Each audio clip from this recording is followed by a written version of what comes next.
محترم اور عزیز بہنوں، ماؤں اور بیٹیوں، آج ہم اللہ تبارک و تعالیٰ کے فضل اور اس کے احسان اور اس کے خصوصی کرم کی وجہ سے درس قرآن مجید شروع کرنے جا رہے ہیں۔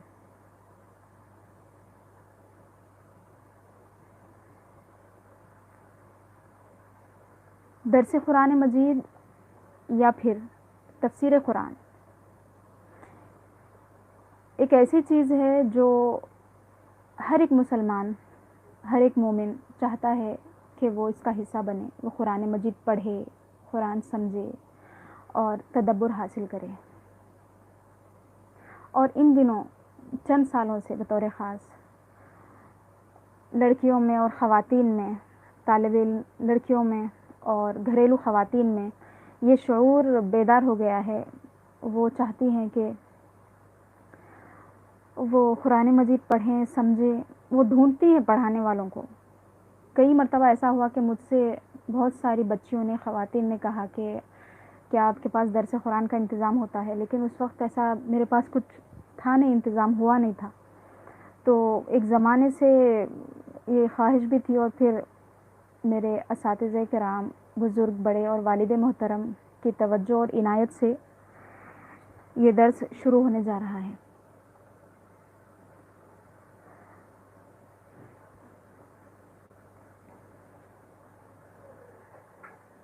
ایک سیکنڈ، سوری۔ تو آج کا ہمارا پہلا درس ہے، اس میں ہم سورہ فاتحہ کی تفسیر اور اس کے معانی اور مفاہیم کو سمجھنے کی کوشش کریں گے مختصر طور پہ۔ اور ہمارے یہ درس کا وقت 25 سے 30 منٹ پر مشتمل ہوگا، زیادہ وقت ہم نہیں لیں گے، مختصر وقت پہ اس کو مکمل کرنے کی کوشش کریں گے۔ تو پہلے ہم آیات کی تلاوت کرتے ہیں، پھر اس کے بعد اس کا ترجمہ کریں گے، اس کے بعد مختصر تفسیر اس کی انشاءاللہ تعالی پڑھنے کی کوشش کریں گے۔ اعوذ باللہ من الشیطان الرجیم، بسم اللہ الرحمن الرحیم، الحمد للہ رب العالمین، الرحمن الرحیم، مالک یوم الدین، ایاک نعبد و ایاک نستعین، اہدنا الصراط المستقیم، صراط الذین انعمت علیہم غیر المغضوب علیہم ولا الضالین، آمین۔ اب پہلے ہم ان آیات کا ترجمہ کریں گے۔ بسم اللہ الرحمن الرحیم، اللہ کے نام سے ہم شروع کرتے ہیں، یا میں شروع کرتی ہوں، جو بہت ہی رحم فرمانے والا ہے اور رحمان ہے، بہت مہربان ہے۔ یہ اگرچہ کہ سورہ فاتحہ کی آیت نہیں ہے، لیکن سورہ کا حصہ ہے، جز ہے۔ اکثر علماء یہی فرماتے ہیں کہ الحمدللہ سے سورہ فاتحہ شروع ہوتا ہے، بسم اللہ الرحمن الرحیم پڑھنا سنت ہے۔ الحمدللہ رب العالمین، اس کا مطلب ہے کہ الحمد تمام تعریفیں ہیں، للہ اللہ کے لیے، رب العالمین جو تمام عالمین کا رب ہے۔ اس کا مطلب یہ ہوا کہ تمام تعریفیں، تمام خوبیاں اللہ تعالیٰ کے لیے ہے، جو رب ہے تمام عالمین کا۔ اس کے بعد اور ایک صفت بیان کی رب کی، اللہ کی۔ پہلی صفت کیا ہے؟ رب العالمین، تمام عالمین کا رب ہے اللہ تعالیٰ۔ دوسری بات جو رحمان ہے، تیسری بات رحیم ہے۔ اس کے بعد فرمایا مالک یوم الدین، اور ایک صفت بیان کی، وہ مالک ہے آخری دن کا، قیامت کے دن کا، حساب اور جزا کے دن کا۔ اس کے بعد ایاک نعبد و ایاک نستعین، اس کا مطلب ہے ہم عبادت کرتے ہیں صرف تیری ہی، ہم سب صرف تیری عبادت کرتے ہیں اور صرف تجھی سے مدد مانگتے ہیں۔ اہدنا الصراط المستقیم، تو ہمیں ہدایت دے سیدھے راستے کی، صراط مستقیم کی۔ سیدھا راستہ کیسا؟ خود اللہ تعالیٰ نے فرمایا صراط الذین انعمت علیہم، ان لوگوں کا راستہ جن پر تو نے انعام کیا ہے، جن پر تیرا خصوصی احسان ہے، ایسے لوگوں کا راستہ نہیں جن پر تیرا غضب ہے، اور نہ وہ لوگ جو گمراہ ہیں۔ اب ہم کیا کرتے ہیں کہ ایک ایک آیت کی تفسیر کو ہم 2-3 منٹ میں کور کرنے کی کوشش کریں گے انشاءاللہ تعالی، اور سورہ فاتحہ کے جو مضامین ہیں اس کو بھی سمجھنے کی کوشش کریں گے۔ اب ایک اہم بات میں آپ کو بتاؤں کہ سورہ فاتحہ کے بہت سارے نام ہیں۔ اگر ہم سورہ فاتحہ کے مضامین کو سمجھنے کی کوشش کریں اگر ہم سورہ فاتحہ کے مضامین کو سمجھنا چاہیں تو ہم سورہ فاتحہ کے جو نام ہیں ان کو پڑھ کر اس کے مضامین کا اندازہ لگا سکتے ہیں۔ اب آپ سنیے، سورہ فاتحہ کے جو حدیث شریف میں نام آئے ہیں وہ کیا کیا ہیں۔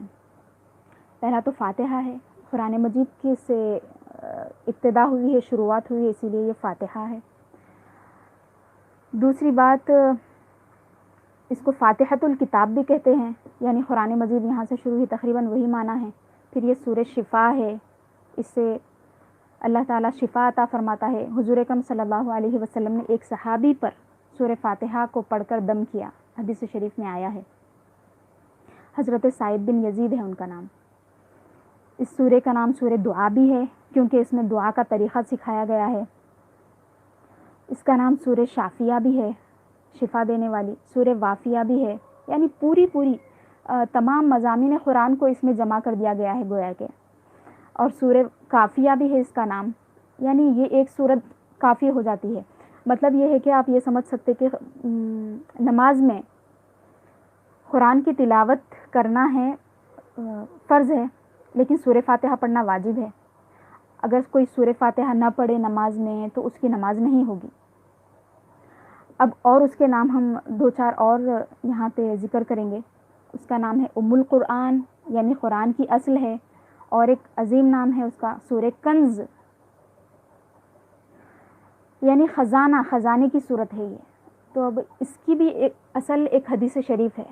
حضور اکرم صلی اللہ علیہ وسلم نے فرمایا کہ آپ کے پاس ایک فرشتہ آیا حضور کے پاس، اور اس نے کہا کہ حضور اکرم صلی اللہ علیہ وسلم کو 2 ایسے خزانے دیے گئے ہیں جو پہلے کسی نبی کو نہیں دیے گئے۔ وہ ایک سورہ فاتحہ ہے پہلا خزانہ، دوسرا خزانہ کیا ہے؟ سورہ بقرہ کی آخری آیات ہیں۔ اب اس کو اور کیا کہتے ہیں؟ سبع مثانی کہتے ہیں۔ سبع مثانی، سب کا مطلب ہے 7، مثانی یعنی دوبارہ پڑھی جانے والی۔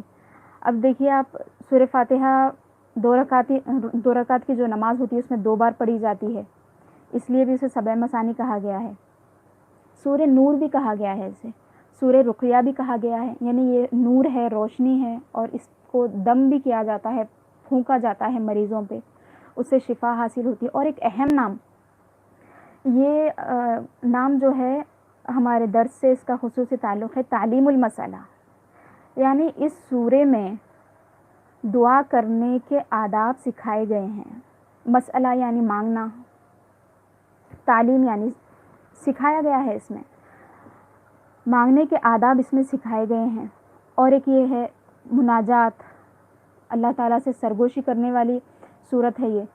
اور کیا ہے؟ سورہ تفویض بھی ہے، اللہ کے حوالے کر دیے گئے کہ اللہ ہم تجھی سے مدد مانگتے ہیں اور تیری ہی عبادت کرتے ہیں۔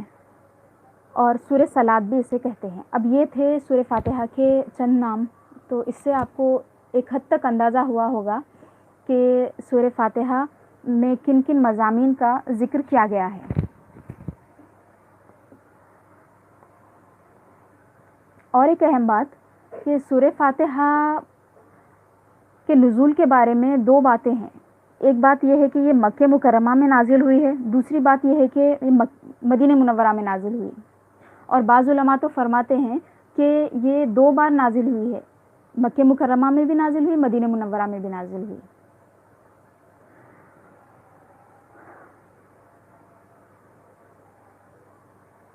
اب ہم سورہ فاتحہ کے مضامین کو 10 حصوں میں بانٹ کر دیکھتے ہیں مختصراً، اس کے بعد ایک ایک آیت کی تفسیر کی طرف جائیں گے۔ پہلی بات، اس میں ہدایت کا ذکر ہے، دوسرا صراط مستقیم کا ذکر ہے، تیسرا عبادت اور استعانت کے بارے میں اس میں بات کی گئی ہے، بتایا گیا ہے، اور ایک بات دعا کے آداب سکھائے گئے ہیں، اور ایک چیز اہم، صالحین یعنی انعمت علیہم جو فرمایا گیا، ایسے لوگوں کا راستہ دکھا جن پر تو نے انعام کیا ہے. تو اس میں صالحین یا ایسے بندے جن پر اللہ کا انعام ہوا ہے ان سے جڑنے کے بارے میں بتایا گیا ہے. اور ایک بات، دو قوموں کا تذکرہ کیا گیا، ایک یہود ہیں، دوسرے نصارہ ہیں، جن کا آخری آیت میں ذکر آیا، یعنی ضمناً ذکر آیا. ایسی قومیں، ایسے لوگ جن پر تیرا غضب ہوا ہے، ان کا بھی راستہ نہیں چاہیے، صراط مستقیم نہیں ہے وہ، اور وہ بھی لوگ نہیں جو گمراہ ہیں. اور ایک بات، قیامت کا ذکر ہوا ہے اس میں، یعنی اعمال کی جزا اور سزا کا ذکر. اور ایک بات، اعمال کا بدلہ بھی اس میں آ گیا ہے، یعنی یوم الدین ہے یہ. اور رحمت اور ربوبیت کا ذکر ہے اس میں، اللہ تعالیٰ کی رحمت اور ربوبیت کا. اب دیکھیے پہلی آیت ہے سورہ فاتحہ کی، الحمد للہ رب العالمین، یعنی تمام تعریفیں، خوبیاں اور شکر اللہ کے لیے ہے جو تمام عالمین کا رب ہے. اب اس آیت میں دیکھیے آپ، پہلے حمد کا ذکر ہے، دوسری بات الوہیت کا ذکر ہے، تیسری بات ربوبیت کا ذکر ہے. مطلب کیا ہے اس کا، اب اس کو سمجھتے ہیں. یعنی ہر قسم کی تعریف اور حمد فی الحقیقت اللہ تعالیٰ کے لیے ہے. اللہ تعالیٰ کے بندوں میں اگر کسی کو کسی کام کی توفیق ہوئی ہے، اس نے بہت بڑا کارنامہ بھی انجام دیا ہے، تو وہ بھی اس چیز کی بھی تعریف اللہ تعالیٰ کے لیے ہے. وہ کیسے؟ کیونکہ اللہ تعالیٰ نے اسے پیدا کیا ہے، اللہ تعالیٰ نے اسے قدرت دی ہے وہ کام کرنے کی، اللہ کی توفیق سے وہ کام ہوا ہے. تمام تعریفیں اللہ کے لیے ہیں. اب یہاں پہ دیکھیے آپ، الحمد للہ کہا گیا ہے، فرمایا اللہ نے، بالرحمن بالرحیم کچھ بھی نہیں. اللہ تعالیٰ کا ذاتی نام جو ہے وہ اللہ ہے. تو یہاں پر قرآن مجید کی پہلی آیت میں الوہیت کا ذکر ہوا ہے، یعنی الہ ہے اللہ تعالیٰ، معبود ہے. اور اللہ نے اپنی پہلی صفت جو بیان کی وہ ربوبیت والی صفت ہے. اب دیکھیے آپ، ربوبیت جو ہے نا وہ سب کے لیے ہے، خاص مسلمانوں کے لیے نہیں ہے. بعض چیزیں ہیں جو خصوصی عنایات ہیں مسلمانوں پر، اگلی آیت میں اس کا ذکر ہے، لیکن رب والی جو چیز ہے، جو صفت ہے، وہ سب میں ہے. اور یہ چیز اللہ تعالیٰ نے ہمیں سمجھانے کے لیے والدین میں رکھی ہے. قرآن مجید کی ایک آیت ہے والدین کے بارے میں کہ ان کے لیے کیا دعا کرنا ہے، رب ارحمہما کما ربیانی صغیرہ، اے اللہ ان پر رحم فرما، یعنی ماں اور باپ پر، والدین پر. اے اللہ، اے میرے رب ان دونوں پر رحم فرما جیسا کہ انہوں نے میری بچپن میں پرورش کی. وہ بچپن میں جیسی ربوبیت ان کی تھی، مطلب لفظ سمجھانے کے لیے یہ لفظ استعمال کر رہی ہوں میں. تو دیکھیے آپ، ربوبیت میں کیا ہوتا، والدین مطلب بچے کی چھوٹی چھوٹی چیز کا خیال رکھتے ہیں، اس کو پیدا ہونے سے لے کر باشعور ہونے اور جوان ہونے، اس کے بعد کے مراحل تک اس کے ساتھ اگر کوئی ٹھہرنے والے ہوتے ہیں تو والدین ہوتے ہیں، اور بطور خاص بچپن میں. تو اللہ تعالیٰ نے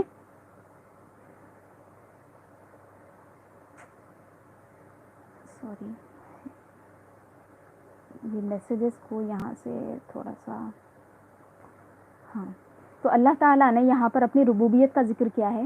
ہر کوئی سمجھ سکتا ہے کہ رب ہونا کیا چیز ہے. جو کام والدین نے بچپن میں کیا، اللہ تعالیٰ نے پیدا کرتے وقت، پیدا ہونے سے پہلے اور بعد میں آخری تک، وہ چیز، وہ ذمہ داری اللہ تعالیٰ نے اپنے اوپر لی ہوئی ہے. تو وہ تمام عالمین کا رب ہے، اس کو اس سے کوئی بھی مطلب نہیں ہے، غرض نہیں ہے کہ وہ مومن ہے نہیں ہے، مسلمان ہے نہیں ہے، ماننے والا ہے نہیں ہے. اللہ تعالیٰ کو اس سے کچھ بھی غرض نہیں ہے. اب جو دوسری آیت ہے اس میں فرمایا، دو صفتیں اپنی بیان فرمائی، دونوں کا معنی تقریباً ایک ہے لیکن تھوڑا سا فرق اس میں ہے، الرحمن اور الرحیم. یعنی اللہ وہ ذات ہے جو بہت بہت زیادہ نرمی، مہربانی اور رحمت فرمانے والا ہے. اور رحیم کے بھی معنی ہے بہت زیادہ رحم فرمانے والا، مہربانی فرمانے والا. یہ صفت کا صیغہ ہے. تو مفسرین نے لکھا ہے کہ رحمان جو ہے وہ دنیا میں مسلمانوں اور غیر مسلموں پر سب پر رحم کرنے والا ہے، سب کو کھلانے پلانے والا ہے، سب کی روزی کا ذمہ اپنے اوپر اس نے لیا ہوا ہے، ذمہ کرم پر۔ اب یہ رحیم کیا ہے، اس کے بارے میں فرمایا کہ اللہ رحیم الآخرت ہے، آخرت میں وہ اپنے جو بندے ہیں، خاص جو مومن بندے ہیں، ان کے اوپر خصوصی رحم فرمانے والا ہے، کیونکہ انہوں نے دنیا میں اس پر ایمان لایا تھا۔ اب دیکھیے تیسری آیت ہماری ہے مالک یوم الدین۔ اب اس میں ایک اہم عقیدہ ہے، وہ ہے عقیدہ آخرت یا پھر یوم قیامت پر یقین کرنے کی بات یہاں پر کی گئی ہے، اور ملکیت کی بھی بات کی گئی ہے۔ اس کو دو طریقے سے پڑھا گیا ہے، مالک یوم الدین اور ملک یوم الدین۔ اللہ تعالیٰ قیامت کے دن کا مالک ہے اور قیامت کے دن کا بادشاہ ہے۔ تو یہاں پر جو عقیدہ ہمیں سمجھ میں آتا ہے، مفسرین نے لکھا ہے کہ دیگر ادیان میں جو عقیدے ہیں، عقیدہ تناسخ جسے کہتے ہیں، یعنی انسان مرنے کے بعد میں پھر جب زندہ ہوگا تو کسی دوسری شکل میں زندہ ہوگا، دوسرا جنم ہوگا، تیسرا ہوگا، 7 جنم ہوں گے، یہ عقیدہ یہاں پر ختم فرما دیا۔ انسان کو اللہ نے پیدا کیا، پہلے وہ ایک الگ دنیا میں تھا، دنیا میں تو نہیں بول سکتے، ایک الگ عالم میں تھا وہ، پھر اللہ نے دنیا میں جسم اور روح کے ساتھ بھیجا، بعد میں پھر وہ قیامت کے دن اللہ تعالیٰ اسے اٹھائے گا، انسانوں کو اٹھائے گا۔ یہ عقیدہ ہے ہمارا، مطلب ایک انسان ایک ہی ہے، وہ کوئی دوسرا آدمی نہیں بنے گا، نہ پھر اس کا دوسرا یا تیسرا یا چوتھا جنم ہوگا۔ تو قیامت کے دن کا مطلب یہ ہے کہ وہ آخری دن ہے، جزا اور سزا کا دن ہے، یوم الدین فرمایا اللہ تعالیٰ نے۔ اور دین کا مطلب یہ ہے کہ ہم یہ بول سکتے آسان الفاظ میں فیصلے کا دن ہے اور جزا سزا کا دن ہے یہ۔ اس کے بعد کی آیت میں ہے ایاک نعبد و ایاک نستعین۔ اب یہ چونکہ سورہ فاتحہ شروع جہاں سے ہو رہا ہے وہیں سے یہ اللہ تعالیٰ کی زبانی نہیں ہے، بندوں کی زبانی ہے۔ مفسرین نے لکھا ہے کہ اللہ تعالیٰ نے سورہ فاتحہ کے ذریعے سکھایا ہے بندوں کو کہ اس طرح سے مناجات کرنا ہے، اس طرح سے دعا کرنا ہے، اللہ تعالیٰ سے اس طرح بات کرنا ہے۔ مناجات کا مطلب ہے بات کرنا، سرگوشی کرنا، عام بات نہیں، اپنے کسی خاص کے ساتھ جو خصوصی گفتگو ہوتی ہے اس کو مناجات بولتے ہیں۔ تو مناجات کا طریقہ اس میں بتایا گیا۔ اب دیکھیے آپ، پہلے تو تعریف کی گئی، پھر اس کی صفات بیان کی گئی۔ تمام تعریفیں ہیں اللہ کے لیے جو مالک یوم الدین، رحمان ہے، رحیم ہے، مالک یوم الدین ہے، سب صفات بیان کی۔ اب جب اللہ کی تعریف ہو گئی تو اب بندہ کیا کیا، دوسرا حصہ ہے اب ایاک نعبد، ڈائریکٹ کلام ہے اللہ تعالیٰ سے، اے اللہ ہم سب صرف تیری عبادت کرتے ہیں اور صرف تجھی سے مدد مانگتے ہیں۔ اب یہاں پہ دیکھیے اس آیت میں 2 چیزوں کا ذکر ہے، پہلی چیز ہے عبادت، دوسری ہے استعانت۔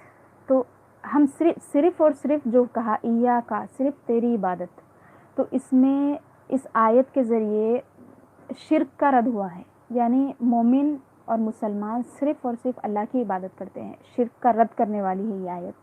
دوسرا ہے ہم تجھی سے استعانت طلب کرتے ہیں۔ اب دیکھیے عبادت تو ہر قسم کی، عبادت کی جو بھی قسم ہو، جیسی بھی ہو، وہ صرف اللہ کے لیے ہے، دوسرے کے لیے نہیں ہے۔ لیکن استعانت کا جو یہاں پہ اللہ نے ذکر فرمایا ایاک نستعین، ہم تجھی سے مدد مانگتے ہیں، تو اب اس میں تھوڑی سی غلط فہمی یہ بھی ہو جاتی کہ ہم اللہ سے مدد مانگتے ہیں۔ تو اب دیکھیے قرآن مجید کی دوسری بھی آیات ہیں۔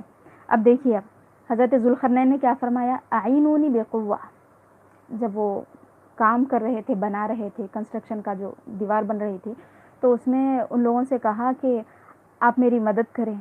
پھر خود اللہ تعالیٰ نے فرمایا وَاسْتَعِینُوا بِالصَّبْرِ وَالصَّلَاةِ، یہاں پہ تو فرما رہا ہے، سکھا رہا ہے کہ ہم صرف اور صرف تجھ سے مدد مانگتے ہیں۔ اب یہ آیت میں ہے مدد مانگو، وَاسْتَعِینُوا بِالصَّبْرِ وَالصَّلَاةِ، صبر کے ذریعے اور نماز کے ذریعے مدد طلب کرو۔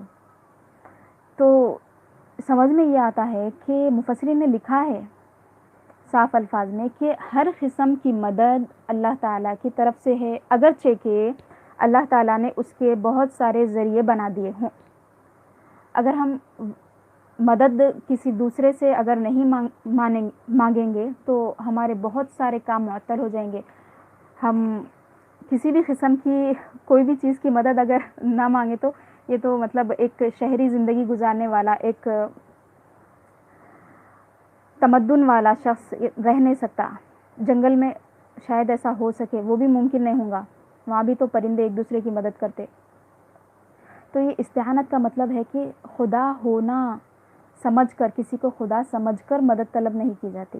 ہم صرف تجھی سے مدد مانگتے ہیں، مطلب یہ کہ ہم مدد اللہ سے مانگتے ہیں، اور اگر کوئی دوسرا مدد بھی کرتا ہے تو وہ اللہ تعالیٰ کا بنایا ہوا ذریعہ ہے.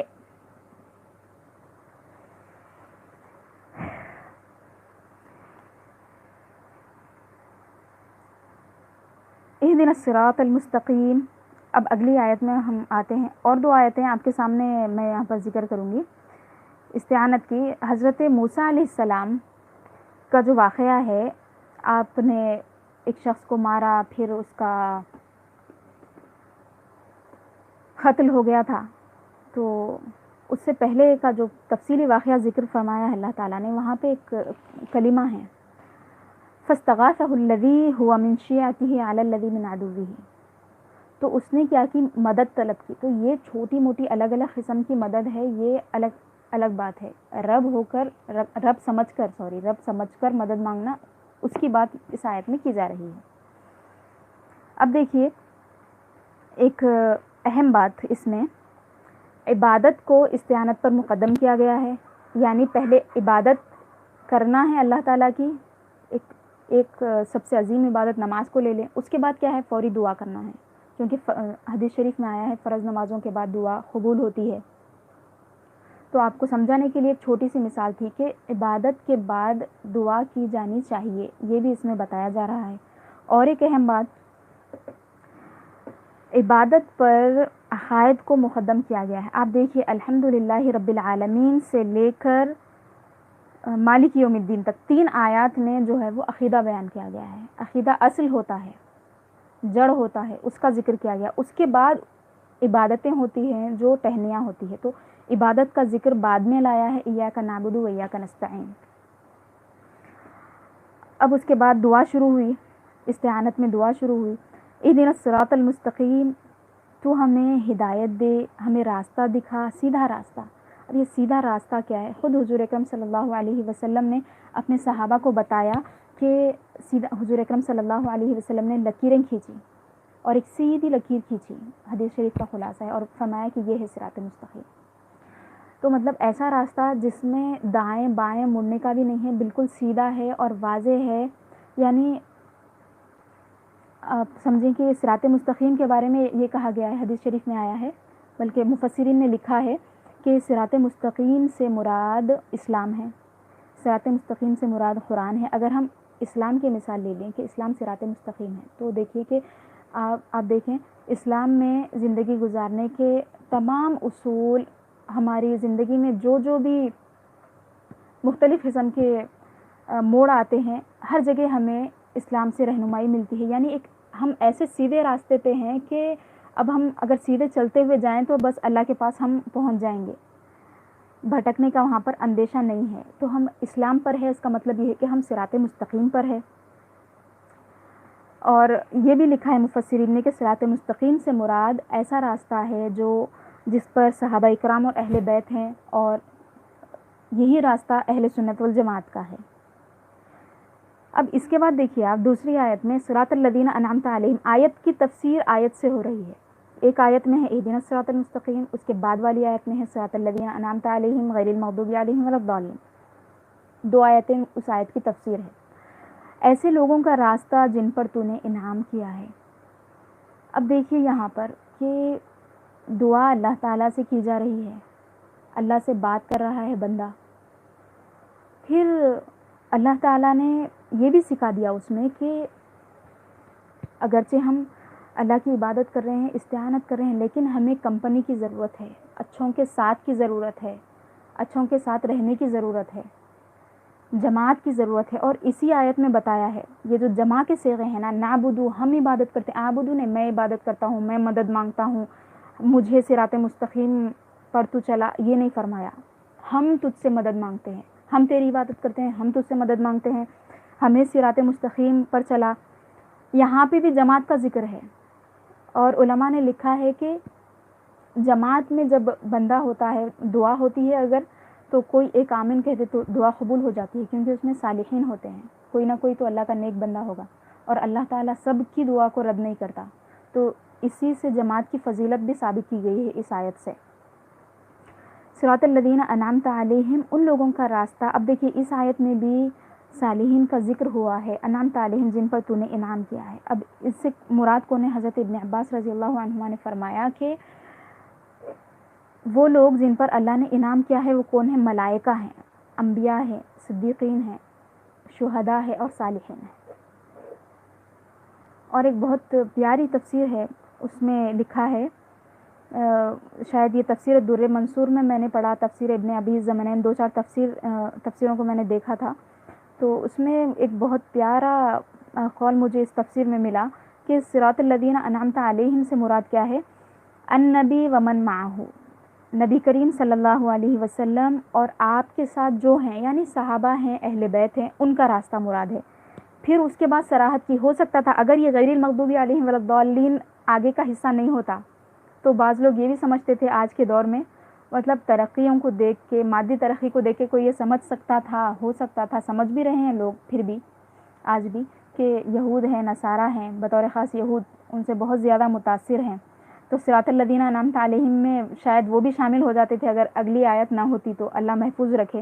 حضور نے فرمایا کہ تم ان کے اتنا پیچھے چلو گے کہ تم سے پہلے والی جو قومیں ہیں ان کے پیچھے تم اتنا پڑو گے کہ اگر وہ ایک بل میں بھی داخل ہو جائیں تو تم ان کے پیچھے بل میں چلے جاؤ گے. تو صحابہ نے عرض کیا رسول اللہ کیا وہ یہود ہے کیا؟ حضور نے فرمایا اور کون پھر. تو ہر چیز میں یہود کی خوشنودی سامنے رہ رہی ہے، عام طور پہ ایسا ہو رہا ہے، ان کی دیکھا دیکھی، ہر کام ان جیسا. تو اللہ تعالیٰ نے یہ چیز کو، مطلب یہود کی محبت یا پھر عیسائیوں کی، اس کو یہاں پہ نکال دیا ہے نصارہ. غیر المغضوب علیہم سے مراد ہیں، المغضوب علیہم وہ لوگ جن پر اللہ کا غضب ہے وہ یہود ہیں، اور یہ اس میں کسی کا اختلاف ہی نہیں ہے. تفسیر میں صاف لکھا ہوا ہے کہ اس آیت میں یہود اور نصارہ کا ذکر کیا گیا ہے، اس میں کسی کا بھی اختلاف نہیں ہے، کسی بھی مفسر نے دوسری بات نہیں کی ہے. اور ضالین سے مراد ہے نصارہ. اب دیکھیے سورہ فاتحہ ختم کرنے کے بعد میں آمین ہم کہتے ہیں، یہ سنت ہے. آمین کا مطلب ہوتا ہے کہ اے اللہ تو قبول فرما، یا پھر اس کا مطلب یہ ہوتا ہے کہ ایسے ہی ہو جائے جیسے ہم کہہ رہے ہیں. تو یہ تھی مختصر سی اور بہت ہی بیسک تفسیر بیان کرنے کی میں نے کوشش کی سورہ فاتحہ کی. ایک اہم بات میں نے یہاں پہ ذکر کرنا بھول گئی تھی، میں سورہ فاتحہ میں ایاک نعبد و ایاک نستعین، اس میں حضرت ابن عباس رضی اللہ عنہما نے ایک تفسیر لکھی ہے. اکثر حضرت ابن عباس رضی اللہ عنہما کی ایک مختصر تفسیر ہے، اس کو مطلب بعد میں لوگوں نے جمع کیا ہے، تفسیر غریب القرآن. تو اس سے ہمارے والد محترم اکثر تفسیر بیان کرتے ہیں، وہ ضرور تفسیر دیکھتے ہیں، تو یہ پوائنٹ وہ بیان کرتے ہیں کہ ایاک نعبد و ایاک نستعین میں حضرت ابن عباس رضی اللہ عنہ نے لکھا ہے کہ ہم تیری ہی عبادت کرتے ہیں اور تجھ سے مدد مانگتے ہیں اس عبادت پر استقامت کے لیے. یعنی عبادت کرنے کے بعد میں اگر استعانت نہیں ہے اللہ کی تو بندہ اس راہ پہ قائم نہیں رہ سکتا. تو عبادت پر استقامت کے لیے، نیکیوں پر استقامت کے لیے کیا ہونا ضروری ہے؟ اللہ تعالیٰ سے مدد مانگنا ضروری ہے، کہ دعا کرنا ضروری ہے، اور دعا کو عبادت کا مغز قرار دیا گیا ہے. اب ہم آخری میں صرف 1 منٹ میں کوشش کروں گی کہ اس کو میں سمیٹ لوں، اس کے مضامین کو. ہم نے یہاں پر یہ سیکھا کہ اللہ تعالیٰ نے قرآن مجید میں ہمیں سکھایا ہے، سورہ فاتحہ میں بطور خاص یہ سکھایا ہے کہ تمام تعریفیں اللہ تعالیٰ کے لیے ہیں، تمام تعریفوں کا سزاوار صرف اللہ کی ذات ہے جو تمام عالمین کا رب ہے، دنیا کا، آخرت کا، تمام عالمین کا رب ہے، پروردگار ہے، پالنے والا ہے، اور وہ رحمان ہے اور رحیم ہے. دنیا میں اللہ تبارک و تعالیٰ چاہے اس کے بندے مسلمان ہو غیر مسلم ہو سب پر رحم کرنے والا ہے. آخرت میں مسلمانوں اور مومنوں پر خصوصی رحم فرمانے والا ہے، اور جزا کے دن کا، حساب کے دن کا وہ مالک ہے. اور یہاں پہ اللہ تعالیٰ نے عقائد کا ذکر فرمایا ہے. شروع کی 3 آیت میں ہمارے عقیدے یہ ہیں کہ اللہ تعالیٰ ہر تعریف کا سزاوار ہے اور وہ قیامت کے دن کا مالک ہے۔ اس کے بعد اللہ نے عقائد کا ذکر فرمانے کے بعد عبادات کا ذکر فرمایا ہے کہ ہم تیری ہی عبادت کرتے ہیں، اللہ تعالیٰ کے ساتھ کوئی بھی کسی قسم کا بھی شریک نہیں ہے عبادت میں، اور اسی سے ہم مدد مانگتے ہیں۔ اہدنا الصراط المستقیم، ہمیں صراط مستقیم پر تو چلا، سیدھے راستے پر چلا۔ صراط الذین انعمت علیہم، ان کا راستہ جن پر تو نے انعام کیا ہے وہ کون ہے؟ وہ نبی کریم صلی اللہ علیہ وسلم ہیں، آپ کے صحابہ ہیں، اور پھر صدیقین، شہداء اور صالحین اور تمام انبیاء کرام ہیں۔ ان کا راستہ نہیں ہے جن پر تیرا غضب ہے، اور نہ وہ قوم، نہ وہ لوگ جو گمراہ ہیں۔ تو یہاں پر اگر ہم مجموعی طور پر دیکھیں تو دو چیزیں ہیں، موٹی موٹی دو چیزیں ہیں، ایک عقائد ہے اور دوسرا ہے عبادات۔ تو صرف عبادات پر فوکس کرنا، عبادات کرتے رہنا، جیسے اگر کوئی غیر مسلم آپ کے ساتھ ٹوپی پہن کر نماز میں شامل ہو گیا جیسے عام طور پہ ہوتا ہے، تو اس کی نماز تو نماز نہیں ہوئی۔ اسی طرح ہمارے اندر بھی اگر عقائد، ان عقائد میں سے اسلامی بنیادی عقائد میں اگر پختگی نہ ہو اور اس پہ کامل اعتقاد نہ ہو یا پھر وسوسہ ہو دل میں، تو عبادات قابل قبول نہیں ہوں گے، کیونکہ عقیدہ جو ہوتا ہے وہ جڑ کی طرح ہوتا ہے، اور عبادات جو ہوتی ہیں پھل پھول اور کیا بولتے ہیں ٹہنیوں کی طرح ہوتی ہیں۔ تو یہ تھی ایک چھوٹی سی کوشش سورہ فاتحہ کی کو سمجھانے کی۔